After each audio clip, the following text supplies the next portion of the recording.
Olá, pessoal, vamos fazer a correção das últimas questões que passei para vocês do Enem. Vejam, vocês já devem ter lido o texto, se não leram, vocês deem pausa no vídeo e voltem para o texto.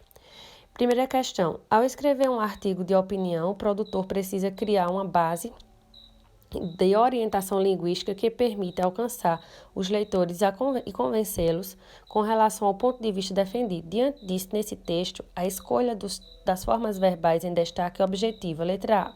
Criar relação de subordinação entre leitor e autor. Não, esse não é o foco do texto de subordinar ninguém, né? B. Enfatizar a probabilidade de que toda a população brasileira esteja aprisionada. Não é esse também o foco do texto, e outra também não foca só na questão da população brasileira. C. Indicar de forma clara o ponto de vista de que hoje as pessoas são controladas pelas novas tecnologias. O texto fala sobre isso, mas o foco geral do texto não é bem isso. Vocês perceberam que lá no final ele dá o X da questão. D. Tornar o leitor copartícipe do ponto de vista de que ele manipula as novas tecnologias e por elas é manipulado? Sim. Lá no finalzinho ele diz, né? Lá na qual tanto controlamos quanto somos controlados. Então, diante de tudo que ele fala, ele no final diz que nós somos responsáveis por essas novas tecnologias e nós mesmos somos manipulados por ela. Então, a alternativa correta é a letra D, tá? Gente, sempre nessas questões vocês tenham atenção, porque assim, algumas das alternativas são faladas no texto, mas não é o foco. Vocês têm que saber qual é o objetivo geral que o texto está tentando passar para o leitor, certo? A segunda questão, nós temos aí tipo uma imagem, né? Várias pecinhas iguais e apenas uma confrontando, né? Ela está de uma cor diferente e indo numa posição diferente, né? Então, o cartoon faz uma crítica social. A figura destacada está em oposição às outras e representa a... Geralmente, esses cartoons, eles fazem crítica, né, social. Então, essa aí tá bem clara. É como se ele estivesse contrariando o pensamento, a imagem dessas outras pecinhas.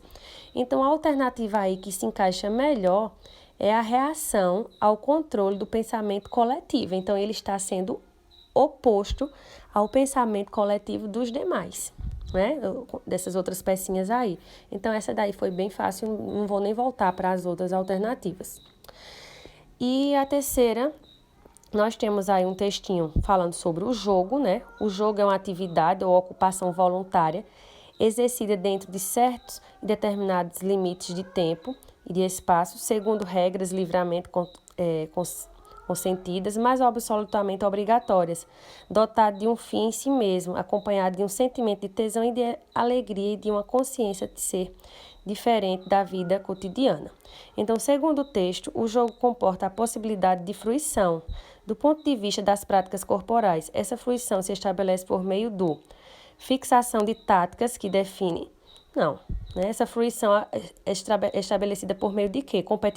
Competitividade, que impulsiona o interesse. Poderia ser, mas não é bem esse o foco, né? Refinamento técnico, não. Caráter lúdico, que permite experiências inusitadas. Sim, se a gente analisar o foco dos jogos, né? O que torna o jogo atraente, o que nos faz manter no jogo, é essa forma lúdica com que ele é tratado. Que nos faz ter a competitividade, mas essa competitividade surge através do lúdico, entenderam? Então, por isso que eu disse a letra B tem uma certa lógica, mas a letra D é que entra no sentido realmente do foco do texto, tá? Então, gente, a letra D, tá certo? Uma boa semana para vocês, mandarei mais algumas questões. Essa semana eu entro em contato com todos que me enviaram redações até agora.